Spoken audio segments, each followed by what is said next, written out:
Good morning, metalheads of the internet, and welcome to a brand new episode of the Metal Meltdown. Today, finally, by extremely popular demand, we will be reviewing every single studio album from the one and only Kreator.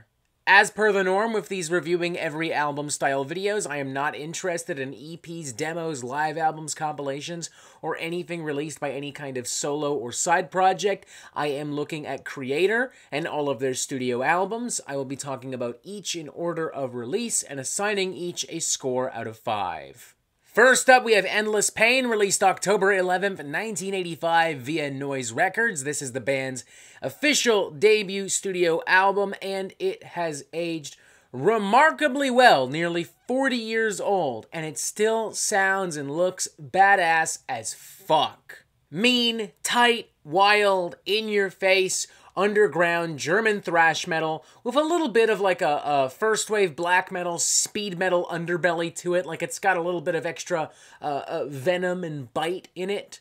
Very heavily influenced by the band Venom and also Merciful Fate, a little bit of Bathory, as well as very, very, very early Metallica and Slayer. It's raucous, it doesn't waste time, it doesn't fuck around. It's just total chaotic Riff City population go fuck yourself, you know? It is so fucking badass with tons of great songs, Flag of Hate, Tormentor, Total Death, Storm of the Beast, the title track, Endless Pain, kicking this album off in thunderous and bloodthirsty fashion. It's punchy and primitive 80s extreme and thrash metal at its best, in my opinion. I'm feeling a very strong 4 out of 5. I mean, it's just a banger from start to fucking finish. Next up, we have Pleasure to Kill, released sometime in March 1986 via Noise Records, and holy shit, this thing only came out a couple of months after Endless Pain, and yet there's an absolutely massive leap in style and in presentation and in brutality. Endless Pain was Batman Begins, and this is The Dark Knight.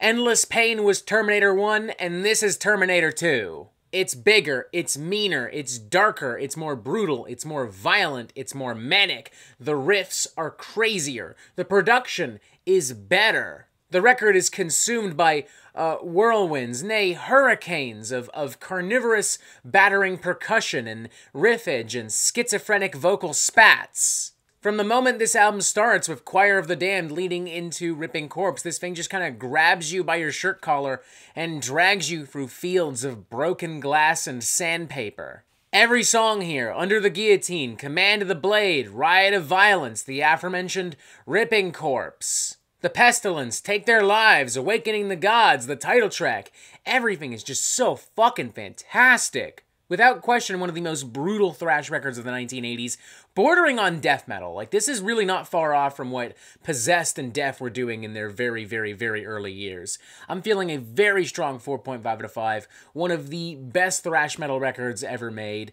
I mean, it just absolutely goes the fuck off. I love it with all my goddamn heart. Anyone who doesn't, if you call yourself a thrash metal maniac, if thrash is your favorite genre, and this isn't somewhere in your top 5 or top 10, I don't trust you. I at the very least, I'm going to trust you significantly less from here on out.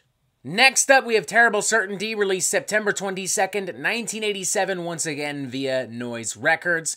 A little bit of a change this time around as too, not quite as drastic as what we saw from Endless Pain to Pleasure to Kill, but there are some noticeable differences nonetheless. There are some more varied tempos here. The songs are a little bit more complex. The production is a little bit more lean and clean as well. The songs are still, quite manic and violent. This is still Kreator. This is still thrash metal, but it definitely doesn't bash you over the head the way that Pleasure to Kill does. That's not a bad thing though, because it does allow these songs to kind of breathe a little bit more, which helps because again, they are, a little bit more complex. Again, tempos are a little bit more varied. There is a little bit more musically going on.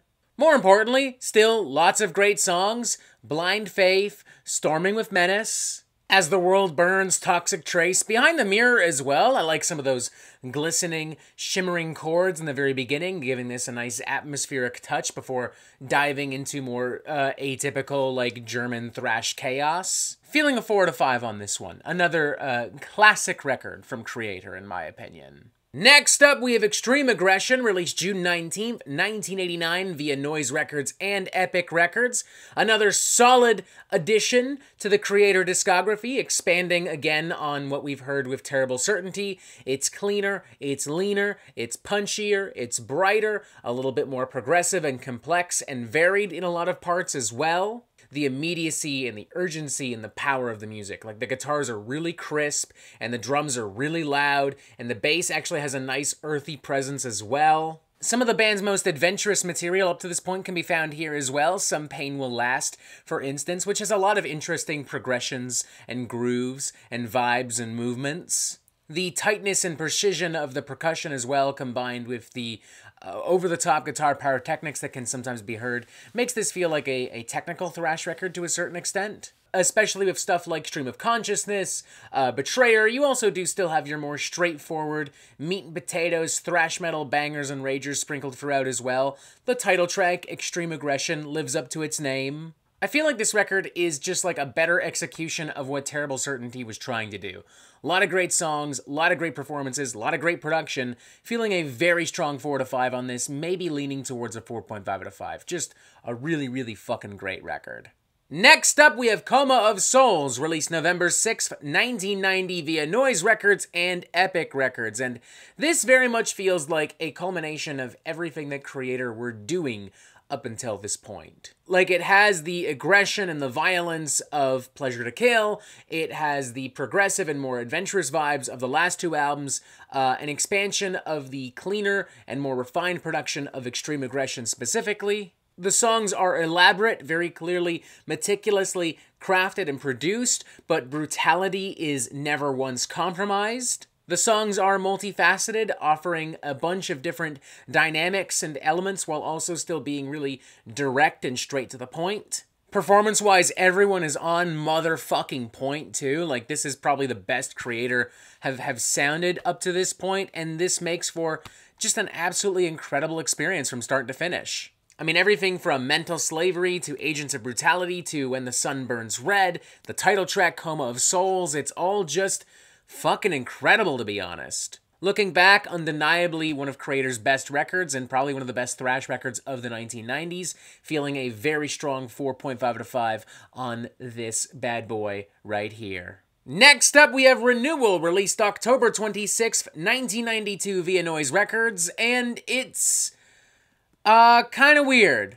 Kinda very, very weird.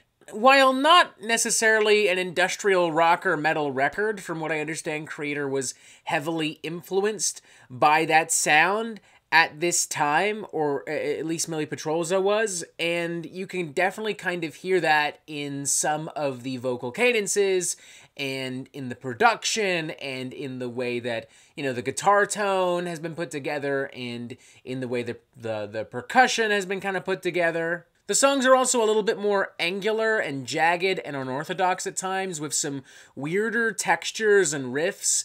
I would say reminiscent of Voivod at times, although lacking the brutality and intelligence of Voivod. It's just kind of a misstep, and not so much because it's not thrash metal, therefore it's bad!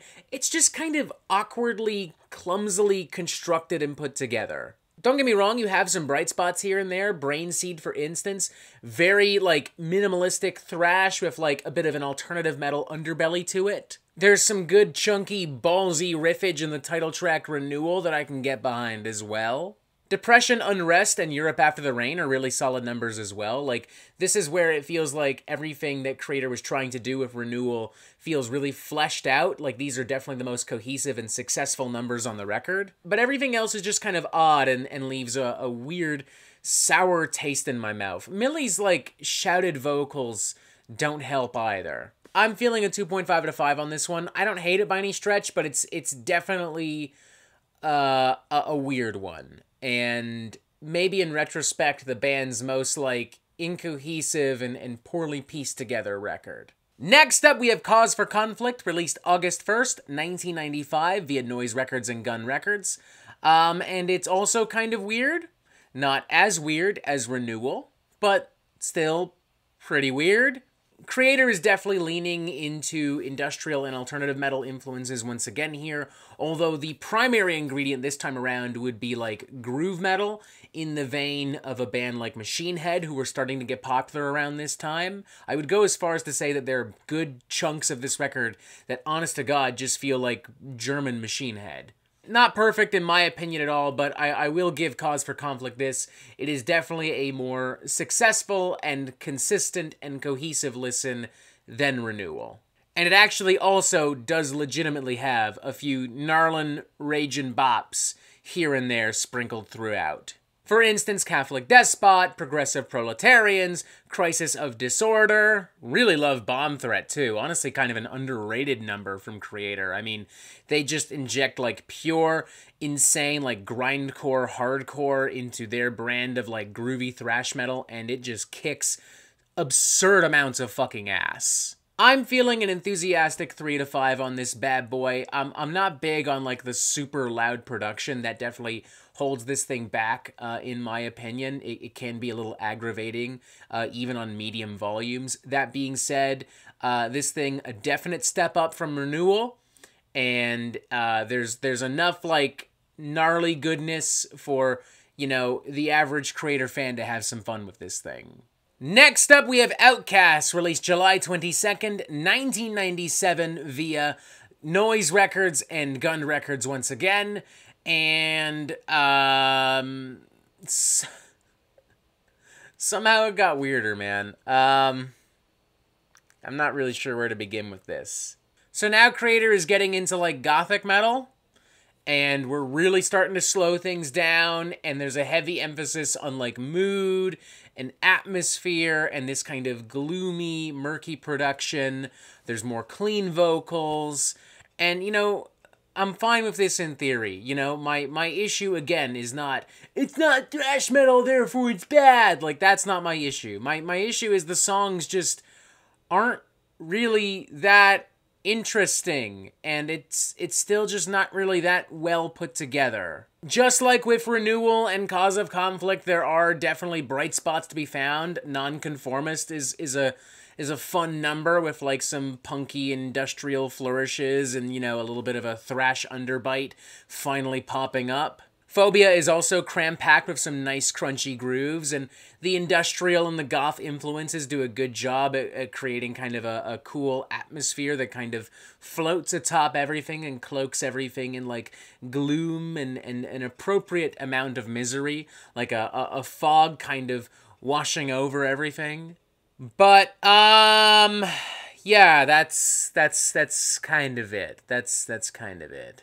The songs are mostly just kind of sluggish and derivative and unremarkable, and by the time you get to something like Enemy Unseen, honestly, dare I say, a little bit cringe. I'm just really not feeling it. By no means an incompetent record, but definitely not a good one either. 2 out of 5, mediocre, not good. Yeah. Moving on! Next up, we have Endorama, released April 20th, 1999 via Drakkar Entertainment, Victor, and Pavement Records, and it's definitely an album. It definitely exists. Kreator has gone full-blown, like, goth alternative metal with this one, and I'm just not feeling it. I'm trying, man, I really am, but yeah, it's just not working for me. Part of it is Millie's vocals. I just don't really feel they work well with this.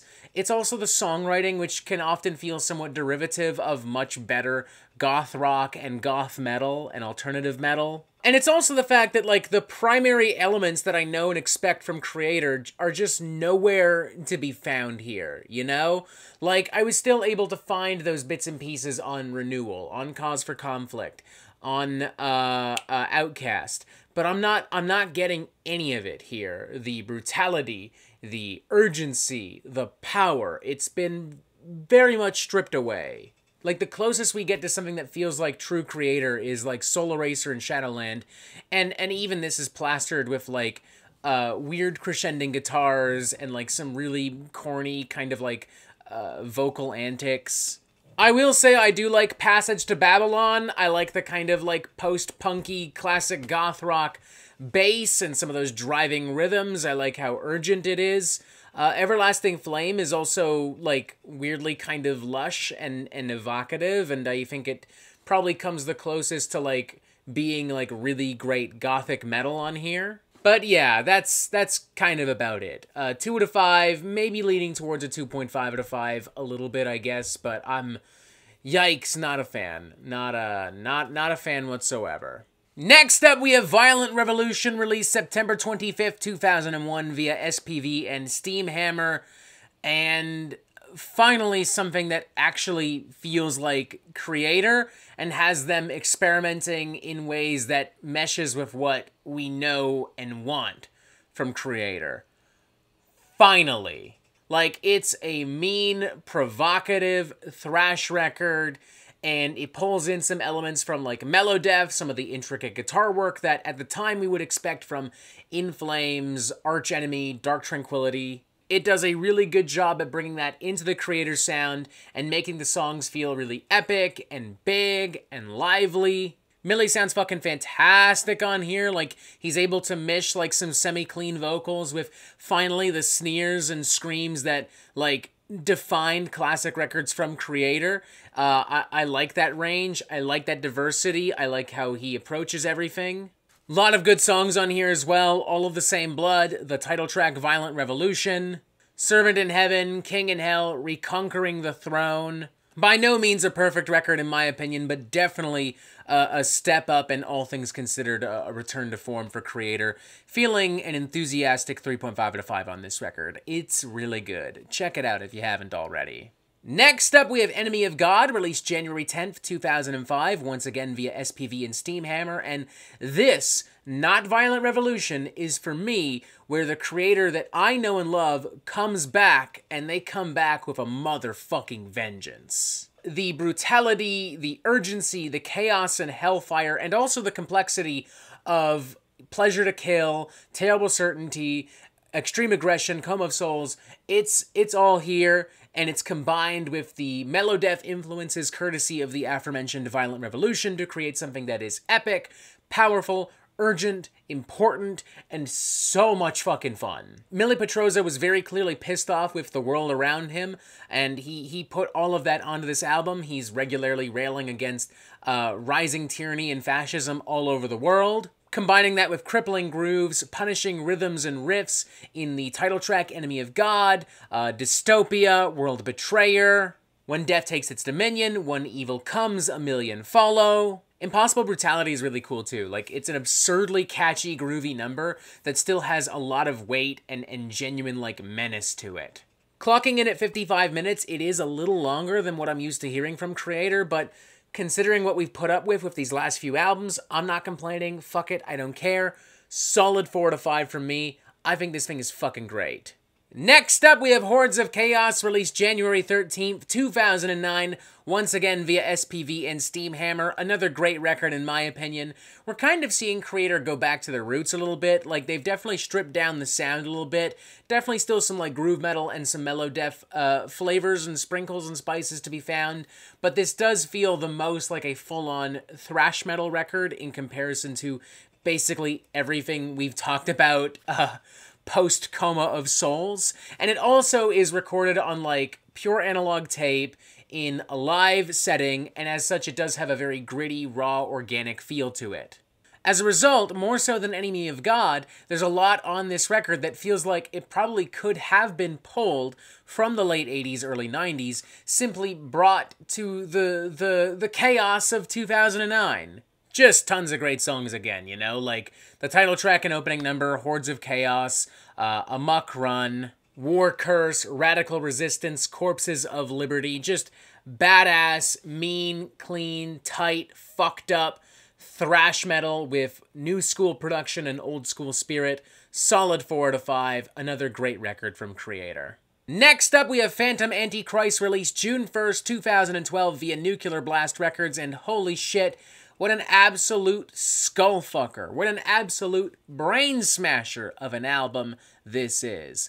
Goddamn. Way more intense, way more in your face, bigger melodies, it's more progressive, it's more brutal, it's more everything. It's like the world's biggest fireworks show constantly going off for 45 minutes, while Kreator apparently does a concert in the background. The Melodeath influences are amplified big time, tons of amazing guitar work, the thrash is as tight and as mean as ever, so much great riffage, so much great percussion. It's just like a totally badass record. It's like the best elements of Pleasure to Kill and Coma of Souls, but like filtered through something like the Black Dahlia Murder, maybe.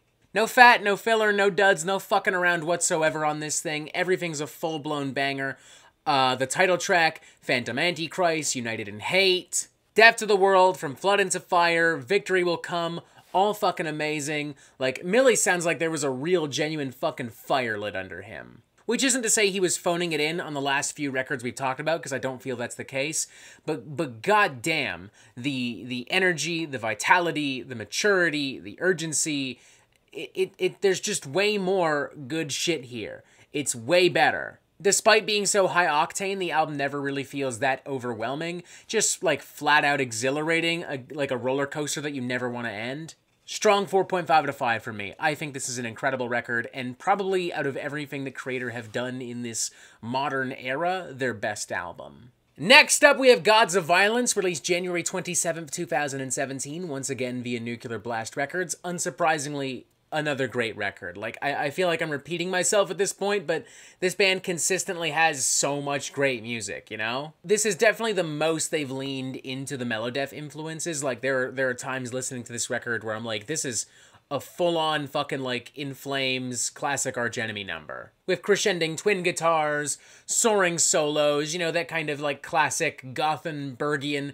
Melodeath guitar tone as well. I'm not bothered by it. For the record, I think it works really well with what Kreator is doing within thrash metal. It certainly works better than, like, goth metal and alternative metal, so I'm not complaining, just making an observation. A lot of great songs on here: Totalitarian Terror, World War Now, Army of Storms, Lion with Eagle Wings, Satan is Real I've always loved. Like, that's a full-blown fucking banger that Kreator should be playing at literally every single show they do. That song literally sounds like hell itself opening up.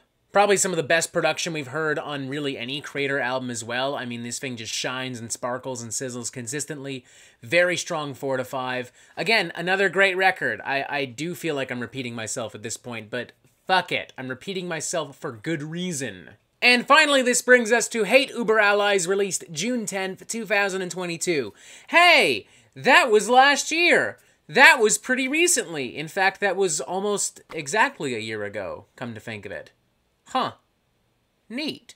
Look, y'all should know the drill by now. It's Kreator. And as we've discussed, Kreator in the modern era, in the 2010s, now in the 2020s, they don't really miss. I will say that, in my opinion, this is a step down from the last 2 or 3 albums, but overall, still very well produced, still very well put together. Quite a few twists and turns as well, which I appreciate. Like, Strong's the Strong kind of feels like a cheesy, like, thrash power metal song.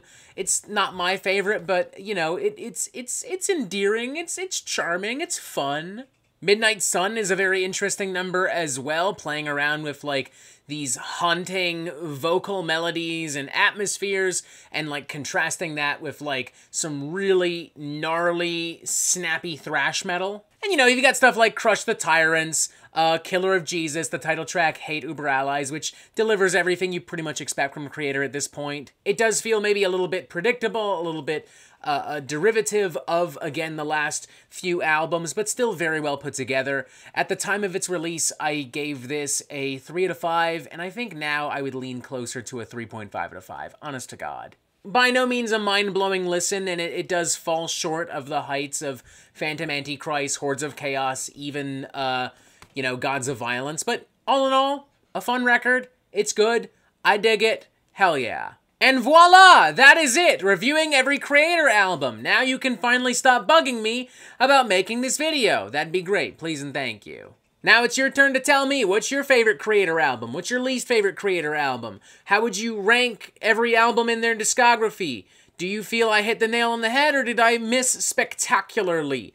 Let me know, please and thank you, in the comments below. Press this button to subscribe. Look, there's more videos here. Join us on Discord and the link in the description of this video. And as always, you have yourself a fantastic fucking day.